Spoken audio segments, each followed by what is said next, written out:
Assalamualaikum warahmatullahi wabarakatuh. Saya Nurul Sakinah, NIM 120007148 dari kelas 4A Prodi Perbankan Syariah.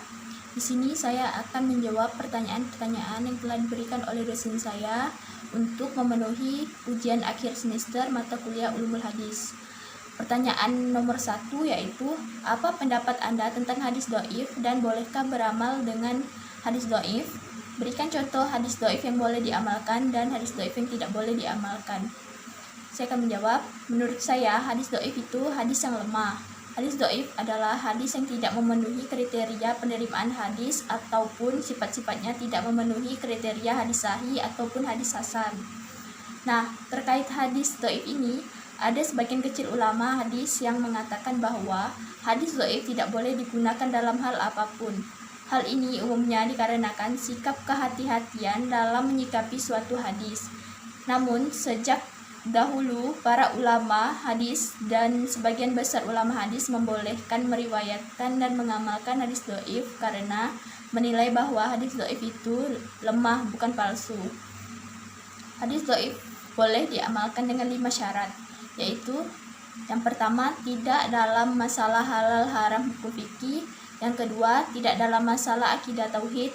Yang ketiga, tidak ada keriwayatannya yang kadzab pendusta. Yang keempat, masih bernaung di bawah sahih payungnya hadis sahih. Dan yang kelima, untuk fadhail amal. Contoh hadis dhaif yang boleh diamalkan yaitu yang berbunyi, barang siapa membaca Al-Quran kemudian dia menghafalnya dan menghalalkan apa yang dihalalkan Al-Quran serta mengharamkan apa yang diharamkan Al-Quran, niscaya dengan Allah akan memasukkannya ke dalam surga dan dapat memberi syafaat kepada 10 keluarganya yang masuk neraka. Hadis riwayat Tirmizi nomor 2905 menurut Imam Tirmizi. Hadis di atas menegaskan keutamaan seorang hafiz Al-Quran yang hidup berdasarkan Al-Quran sehingga insya Allah masuk surga dan diberikan kesempatan menyelamatkan 10 orang anggota keluarganya yang divonis neraka. Walaupun hadisnya lemah, menjadi hafiz Al-Quran adalah suatu hal yang baik dan ditopang oleh hadis-hadis sahih maupun hasan lainnya, sehingga boleh saja mengutip hadis ini untuk menyemangati seseorang untuk menjadi penghafal Al-Quran.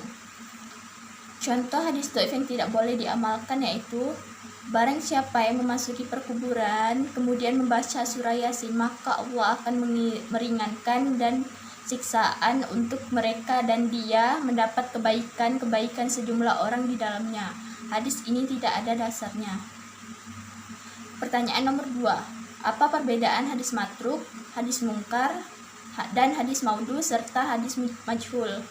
Jelaskan semuanya dan berikan contoh dari hadis maudhu. Saya akan menjawab, perbedaan hadis matruk, hadis mungkar, dan hadis maudhu serta hadis majhul yaitu, hadis matruk adalah hadis yang terdapat di dalamnya sanadnya rawi yang terduga kuat berdusta. Sedangkan hadis mungkar adalah hadis yang meriwayatkan perawi yang sering lupa, sering melakukan kesalahan dan berbuat fasik terang-terangan. Dan hadis maudhu adalah hadis yang disandarkan kepada Rasulullah SAW secara dibuat-buat dan dusta, baik itu disengaja maupun tidak disengaja, padahal beliau tidak mengatakannya, tidak memperbuatnya, dan tidak mentakrirkannya. Sedangkan hadis majhul yaitu hadis yang di dalam sanadnya terdapat seorang rawi yang tidak dikenal jati dirinya atau dikenal orangnya, akan tetapi tidak dikenal identitasnya atau sifat-sifat keadilan dan kedabitannya. Contoh hadis maudhu adalah hadis yang dibuat Muhammad bin Sa'id Asy-Syami.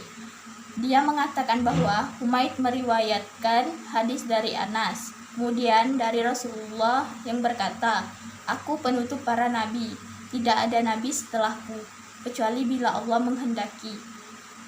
Pernyataan tersebut bukanlah perkataan Rasulullah SAW, tetapi perkataan dibuat Muhammad bin Sa'id. Pertanyaan nomor 3 yaitu, apa perbedaan antara hadis sahih li dan sahih li zatihi? Berikan masing-masing contohnya. Saya akan menjawab sahih li zatihi, yaitu hadis yang sahih berdasarkan persyaratan sahih yang ada di dalamnya tanpa membutuhkan penguat atau faktor eksternal. Sahih li ghairihi, yaitu hadis yang hakikatnya adalah hasan, dan karena didukung oleh hadis hasan yang lain maka dia menjadi sahih li ghairihi. Contoh hadis sahih li zatihi yaitu misal Imam Al-Bukhari, Imam Muslim, Abu Dawud, At-Tirmizi, dan An-Nasa'i, Ibnu Majah atau selain para imam hadis tersebut mengatakan telah meriwayatkan kepada kami Qutaibah bin Sa'id, beliau berkata telah meriwayatkan kepada kami Nafi bin Abdullah bin Amr bahwasanya Nabi Shallallahu Alaihi Wasallam bersabda demikian dan demikian. Hadis ini dengan sanad yang ada nampak sahih karena memenuhi syarat-syarat hadis sahih yang 5. Yang pertama, ittishal as-sanad atau bersambung sanad. Yang kedua, adalatur ruwah, yaitu perawi adil. Ketiga, dabtur ruwah, yaitu perawi dabt. Yang keempat, tidak ada ilat, dan yang kelima, tidak syadz. Contoh hadis sahih li ghairihi, yaitu Rasulullah Shallallahu Alaihi Wasallam bersabda, juallah kepada kami seekor unta dengan beberapa ekor unta muda dari unta zakat sesuai dengan hitungannya. Maka ia mengambil seekor unta jantan ditukar dengan 2 ekor unta muda atau 3 ekor unta betina. Hadis riwayat Ahmad dan Baihaqi. Hadis ini termasuk hadis hasan, namun ia mempunyai beberapa jalan periwayatan sehingga derajatnya naik menjadi sahih li ghairihi.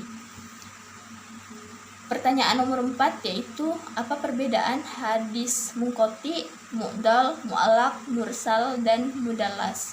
Saya akan menjawab munqati yaitu digugurkan seorang perawi sesudah tabakat sahabat atau 2 orang lebih tidak berurutan.